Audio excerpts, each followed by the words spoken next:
आज से तकरीबन 3 महीने पहले मैंने एक वीडियो अपलोड की थी जिसमें मैंने बताया था कि सेम ऑर्थोग्राफिक की मदद से डिफरेंट टाइप के आइसोमेट्रिक कैसे बनाए जा सकते हैं। उसमें मैंने खाली बेसिक क्लियर किया था। उसके अगले ही दिन मैंने कम्युनिटी में भी एक पोस्ट डाला था जिसमें मैंने बोला था कि मुझको लगता है मुझको ये सवाल प्रैक्टिकली सॉल्व करवाना चाहिए, जिसमें 96% लोगों ने हाँ में जवाब दिया है। इस वीडियो में हम लोग एक से ज़्यादा टॉपिक को कवर करेंगे, इसलिए मैंने सवाल मिसिंग व्यू का लिया है। क्योंकि अगर हम लोग मिसिंग व्यू का सवाल लेंगे तो उसमें हम ये भी देख सकते हैं दो व्यू की मदद से आइसोमेट्रिक कैसे बनाया जा सकता है। उसके बाद हम ये भी देख सकते हैं कि सेम ऑर्थोग्राफिक की मदद से डिफरेंट टाइप के आइसोमेट्रिक भी कैसे बनाए जा सकते हैं। उसके बाद हम लास्ट में इसका मिसिंग व्यू भी बना सकते हैं जो कि ऑर्थोग्राफिक प्रोजेक्शन में आएगा। तो आप देख सकते हैं इसमें एक से ज़्यादा टॉपिक कवर हो रहे हैं, इसलिए मैंने मिसिंग व्यू का सवाल लिया है। तो चलिए शुरू करते हैं। सबसे पहले हमको ये पहचानना है कि ये दोनों व्यू कौन से व्यू हैं। दोस्तों, इस बात का ध्यान देना कि फ्रंट व्यू और साइड व्यू एक साथ रहते हैं और टॉप व्यू अकेला रहता है। आप देख सकते हैं यहाँ पे ये वाला हिस्सा अकेला है, मतलब ये वाला इसका टॉप व्यू है, ये वाला इसका साइड व्यू है। तो चलिए बनाना शुरू करते हैं। सबसे पहले हम लोग यहाँ पे एक बेस लाइन खींच लेंगे। इस बेस लाइन का साइज कितना भी हो सकता है।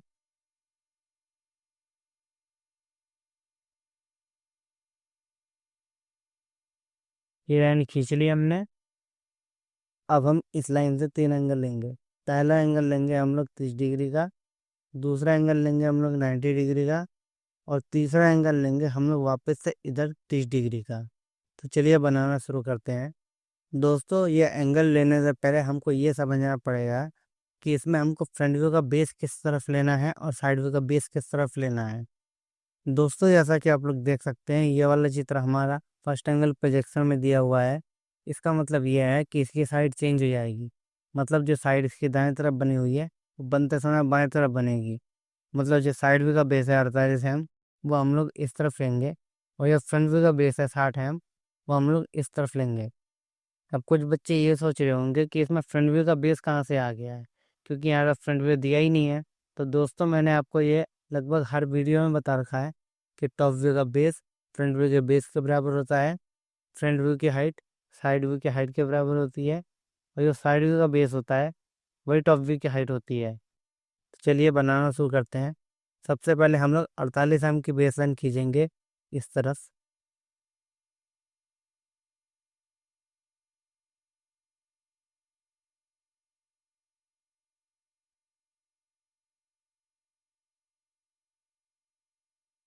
ये 48 एम की बेस लाइन खींच ली हमने।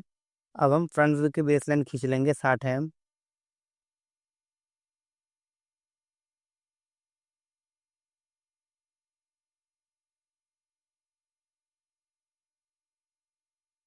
ये दोनों बेस लाइन खींच ली हमने। तो दोस्तों, इस बात का ध्यान देना, सबसे पहले हम लोग साइड व्यू का खाली नीचे वाला हिस्सा बनाएंगे। उसके बाद ये वाला हिस्सा बनाएंगे दूसरे नंबर वाला। उसके बाद ये पहला नंबर वाला बनाएंगे। आप देख सकते हैं इसकी जो बेस लाइन है वो 48 एम है, लेकिन इसकी हाइट यहाँ पे 16 एम दी हुई है। तो हम लोग इसकी हाइट जो है इस वाले पॉइंट से लेंगे 16 एम। ये वाली हाइट हम लोग इस वाले पॉइंट से लेंगे, और फाइनली हम इन दोनों पॉइंट को आपस में जोड़ देंगे तो नीचे वाला रेक्टेंगल बॉक्स बन के तैयार हो जाएगा।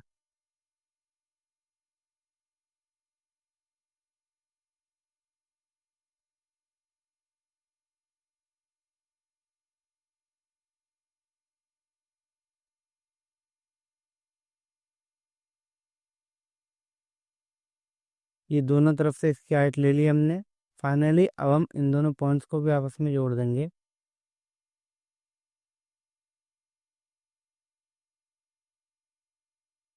तो दोस्तों, जैसे कि आप लोग देख सकते हैं, हमने साइड व्यू के नीचे वाला हिस्सा बना लिया है। अब हम इसके टॉप व्यू पे ध्यान देंगे। दोस्तों, इस बात का ध्यान देना कि जो टॉप व्यू का साइज है वो 60/48 दिया हुआ है, और 48 एम की बेस लाइन हम लोग यहाँ से खींच रखे हैं।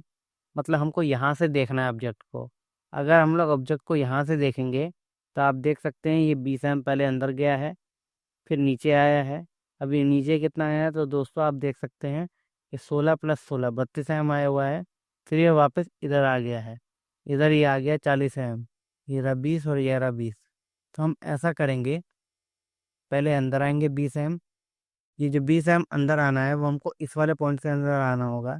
तो चलिए पहले हम लोग यहाँ पे 20 एम अंदर की तरफ आ जाते हैं।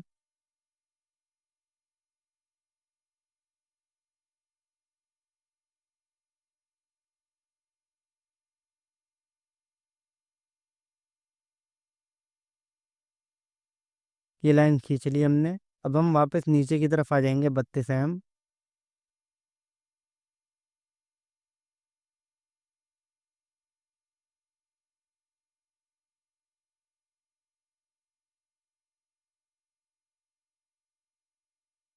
ये हम नीचे भी आ गए। अब हम ये वाली लाइन खींचेंगे। इसकी दूरी यहाँ पे 40 mm दे रखी है। ये रहा 20 और ये रहा 20। मतलब हम इस वाले पॉइंट से इधर 40 mm आ जाएंगे।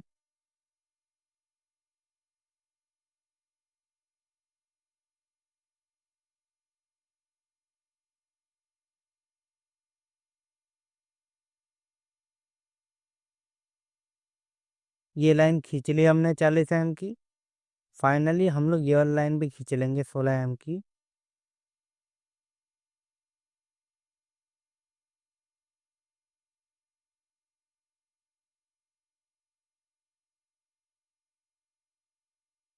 अब जैसे हमने इन दोनों लाइन को इस लाइन से जोड़ा है, ऐसे ही अब हम इन दोनों लाइन को यहाँ से एक लाइन बना के जोड़ देंगे।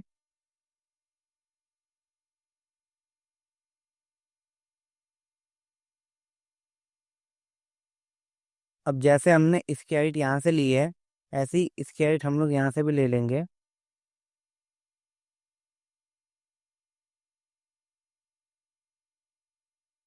तो दोस्तों आप देख सकते हो टॉप व्यू का हमारा ये वाला हिस्सा बन के तैयार हो चुका है। तो चलिए अब हम टॉप व्यू का ये वाला हिस्सा बनाएंगे। लेकिन उसको बनाने से पहले हमको इसके साइड व्यू पे ध्यान देना होगा। आप देख सकते हैं साइड व्यू में इसकी हाइट यहाँ पे 16 mm दे रखी है। इसकी दूरी यहाँ पे दी नहीं है, वो हम इसकी प्रोजेक्शन से ले लेंगे। आप देख सकते हैं इसकी प्रोजेक्शन यहाँ आ रही है और इसकी हाइट यहाँ पे 16 + 16 मतलब 32 mm है।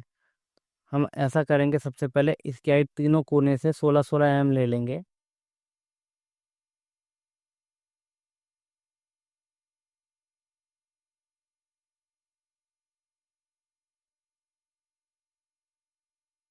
ये पहली लाइन खींच ली हमने।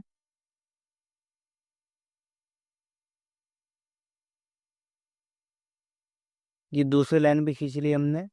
दोस्तों अगर आप लोग ध्यान दोगे तो आप पाओगे कि अगर आप साइड व्यू में देखोगे तो यहाँ पे दो ही लाइन दी हुई है। लेकिन यहाँ से हमको तीसरी लाइन भी खींचनी है, क्योंकि टॉप व्यू में हमको ये वाली लाइन भी बनानी है।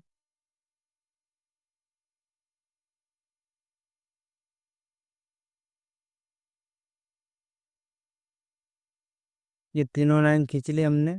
तो दोस्तों अब ध्यान से देखना, अगर आप इसको टॉप व्यू से देखोगे तो आपको यहाँ पे भी एक सीधी लाइन दिखाई देगी। वो लाइन ये वाली होगी। तो चलिए अब हम इन दोनों पॉइंट को आपस में जोड़ के ये वाली लाइन भी बना लेते हैं।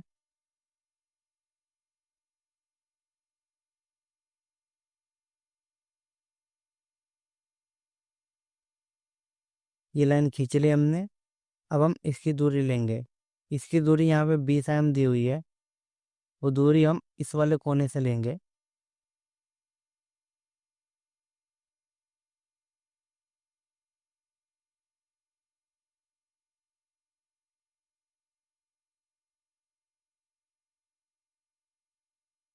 ये लाइन खींच ली हमने।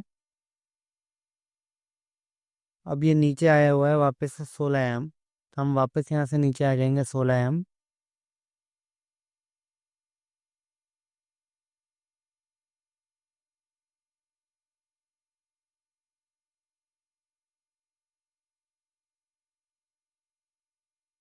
ये लाइन खींच ली हमने 16 mm की। अब ये वापस इधर आया हुआ है 20 mm। तो हम यहाँ से भी 20 mm की एक सीधी लाइन खींच लेंगे।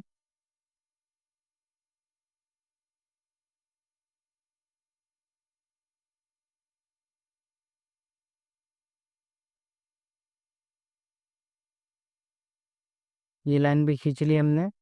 फाइनली हम इसको भी इससे जोड़ देंगे।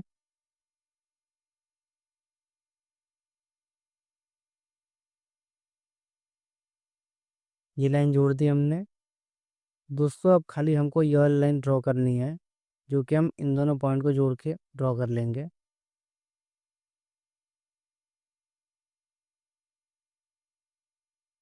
तो दोस्तों आप देख सकते हैं हमारा ये वाला रेक्टेंगुलर बॉक्स बन गया है, जो कि ये रहा। हमारा ये वाला रेक्टेंगुलर बॉक्स बन गया है, जो कि ये रहा।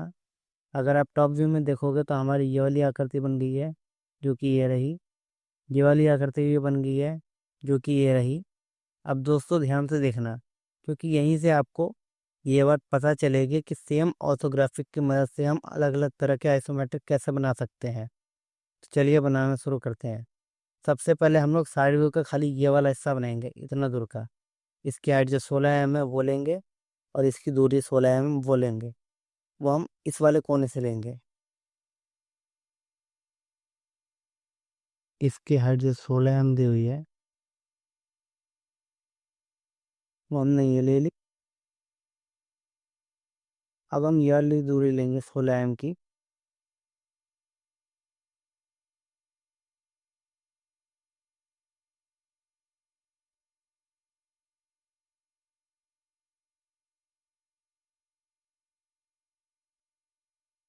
तो दोस्तों जैसा कि आप लोग देख सकते हैं, हमने ये वाली लाइन ड्रॉ कर ली है, हमने ये लाइन भी ड्रॉ कर ली है, लेकिन हमने ये वाली लाइन ड्रॉ नहीं की है। तो चलिए अब हम इसको ड्रॉ करेंगे। लेकिन इस लाइन को हमको ऐसा ड्रॉ करना पड़ेगा कि टॉप व्यू से देखने पे भी हमको ये एक स्क्वायर बॉक्स लगे, और साइड व्यू से देखने पर भी हमको एक स्क्वायर बॉक्स लगे। तो हम इसको दो तीन तरीके से कर सकते हैं। पहला तरीका मैंने आपको पिछली वीडियो में बताया था। यहाँ पे हम डायरेक्ट इस लाइन को जोड़ देंगे, और ऐसी ही लाइन अगर हम लोग इस वाले पॉइंट से जोड़ देंगे, तो पहला तरीका तो ये हो गया। दोस्तों आप देख सकते हैं, अगर आप इसको टॉप व्यू से देखोगे ऊपर से, तो आप पाओगे कि ये जो रेक्टेंगुलर बॉक्स है वो ये बना हुआ है। ये एल टाइप की आकृति ये बनी हुई है। ये वाली आकृति आपको ये दिख रही है। अगर आप इसको साइड व्यू से भी देखोगे, तब भी आप पाओगे कि पहला वाला जो रेक्टेंगुलर बॉक्स है वो ये बना हुआ है। दूसरा वाला रेक्टेंगुलर बॉक्स ये बना हुआ है, और ऊपर का जो स्क्वायर बॉक्स है वो ये बना हुआ है। तो चलिए अब इसी चित्र को दूसरे तरीके से बना के दिखाते हैं। इसके लिए हमको ये लाइन इरेज करनी होंगी।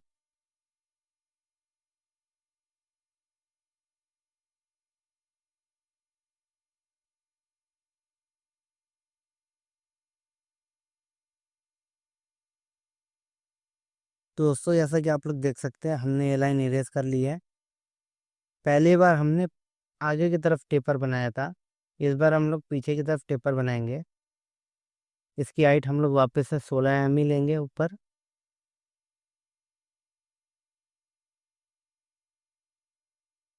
ये लाइन खींच ली हमने 16 mm की। अब हम ऐसे ही लाइन इस वाले पॉइंट से भी खींच लेंगे।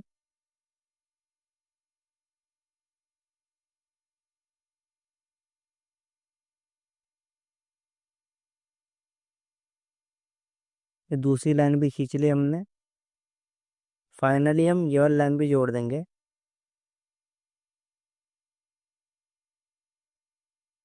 दोस्तों आप देख सकते हो, ये स्क्वायर बॉक्स बना लिया हमने 16 बाय 16 का। अब पिछली बार हमने आगे की तरफ टेपर किया था, इस बार हम लोग पीछे की तरफ टेपर कर देंगे।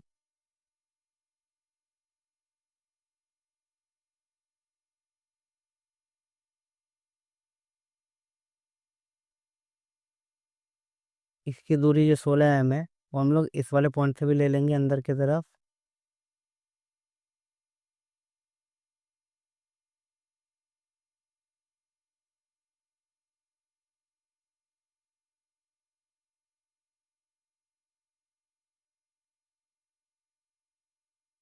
ये लाइन खींच ली हमने। फाइनली जैसे हमने इसको इससे जोड़ा है, ऐसे हम इसको भी इससे जोड़ देंगे। तो दोस्तों जैसा कि आप लोग देख सकते हैं, अगर आप अभी भी इसके टॉप व्यू और साइड व्यू पे ध्यान दोगे, तब भी आप पाओगे कि साइड व्यू में भी कुछ चेंज नहीं हुआ है, टॉप व्यू में भी कुछ चेंज नहीं हुआ है। लेकिन हमने आइसोमेट्रिक बदल दिया है। ये हमने दूसरा आइसोमेट्रिक भी बना लिया।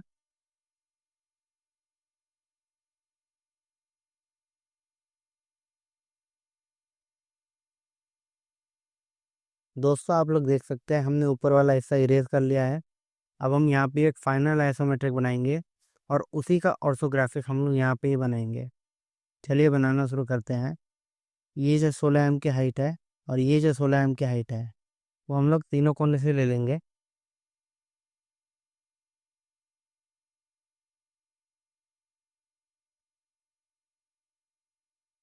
ये पहली लाइन खींच ली हमने। अब हम ऐसे ही 16 mm की लाइन इन दोनों पॉइंट से भी खींच लेंगे।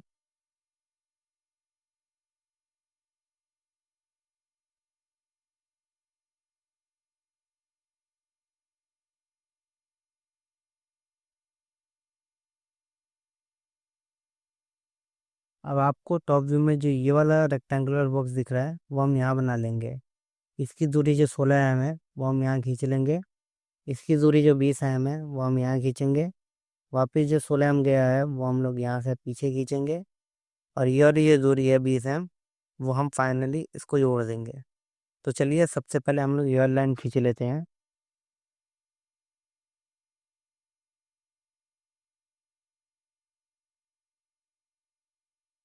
ये पहली लाइन खींच ली हमने।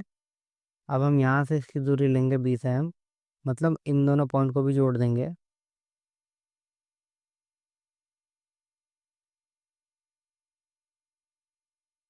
अब हम ऐसे ही लाइन यहाँ से भी खींच लेंगे। मतलब अभी हम ये वाली लाइन खींच रहे हैं जो 20 mm की दूरी है।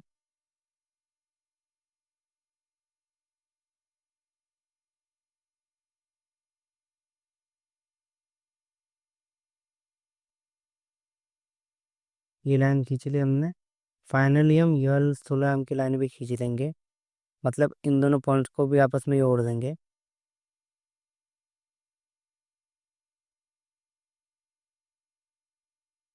तो दोस्तों आप देख सकते हैं, अगर आप इसके साइड व्यू में देखोगे तो आप पाओगे कि पहला वाला स्क्वायर बॉक्स ये बन रहा है, दूसरा रेक्टेंगुलर बॉक्स ये बन रहा है, तीसरा रेक्टेंगुलर बॉक्स ये बन रहा है।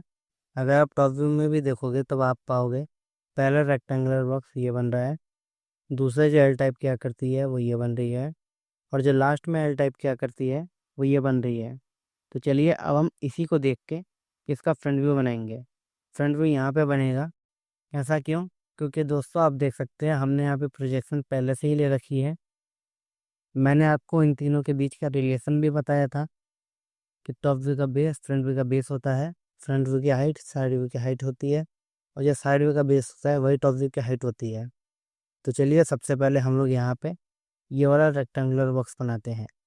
इसका साइज कितना है? तो दोस्तों यहाँ पे बेस है 60 mm का, इसकी हाइट 16 mm की है। तो चलिए सबसे पहले हम लोग ये बेस लाइन खींचना शुरू करते हैं कि इसकी लंबाई 60 mm है।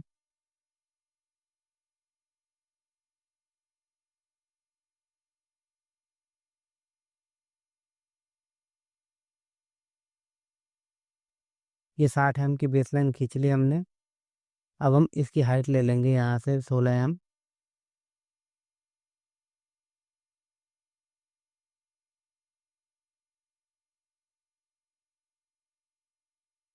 ये 16 mm की हाइट भी खींच ली हमने। फाइनली हम इसको इससे जोड़ देंगे। मतलब यहाँ पे वापस 60 mm की एक लाइन खींच लेंगे।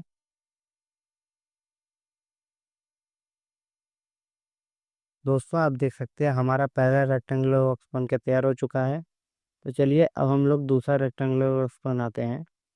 आप देख सकते हैं कि इसकी प्रोजेक्शन यहाँ से आ रही है। मतलब ये 40 mm से शुरू होगा और यहाँ पे ख़त्म हो जाएगा। इसकी हाइट भी वापस 16 mm ही है, क्योंकि आप देख सकते हैं इसकी प्रोजेक्शन ये आ रही है। तो सबसे पहले हम लोग ये ऊपर वाली लाइन खींचेंगे, क्योंकि इसकी हाइट जो है 16 mm है, वो हमने ये पहले ही ले रखी है। इसकी दूरी जो 40 mm है वो हम लोग इस वाले पॉइंट से खींचेंगे।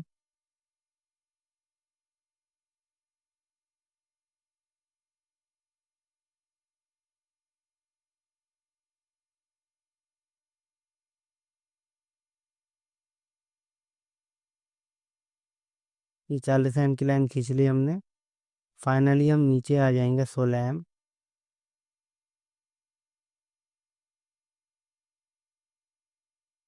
ये लाइन खींच ली हमने 16 mm की। दोस्तों आप देख सकते हैं हमारा दूसरा रेक्टेंगुलर बॉक्स भी बन के तैयार हो चुका है। चलिए अब हम लोग आखिरी रेक्टेंगुलर बॉक्स बना लेते हैं। आप देख सकते हैं इसकी प्रोजेक्शन यहाँ से आ रही है, और इस वाले की प्रोजेक्शन यहाँ से आ रही है। इसकी दूरी यहाँ पे 20 mm है, तो हम इस वाले पॉइंट से यहाँ 20 mm की एक लाइन खींच लेंगे।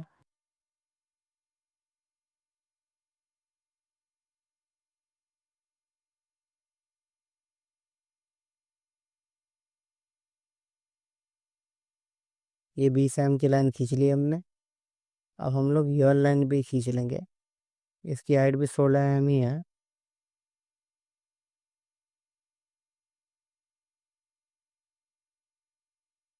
तो दोस्तों जैसा कि आप लोग देख सकते हैं हमने यहाँ पे फ्रंट व्यू बना लिया है। तो चलिए अब हम लोग इसको भी लाल रंग से रंग देते हैं और इसमें भी कुछ डायमेंशन शो कर देते हैं। ये काम हम लोग जल्दी जल्दी करेंगे।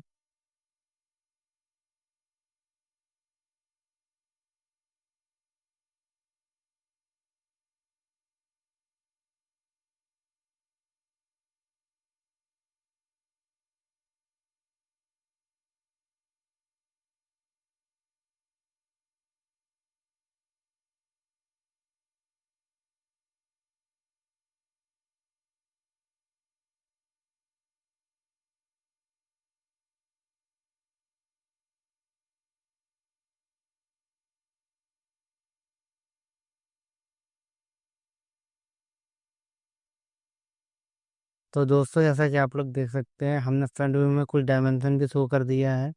चलिए अब हम लोग ये वाला लाइन इरेज कर लेते हैं। फाइनली ये क्वेश्चन हमारा यहीं पे कंप्लीट होता है। उम्मीद करते हैं कि ये वीडियो आपके लिए हेल्पफुल होगी। मगर अगर आपको अभी भी इस टॉपिक में कोई डाउट है तो आप मुझे कमेंट बॉक्स में कमेंट कर सकते हैं। तो फिर मिलते हैं अब आपसे अगली वीडियो में।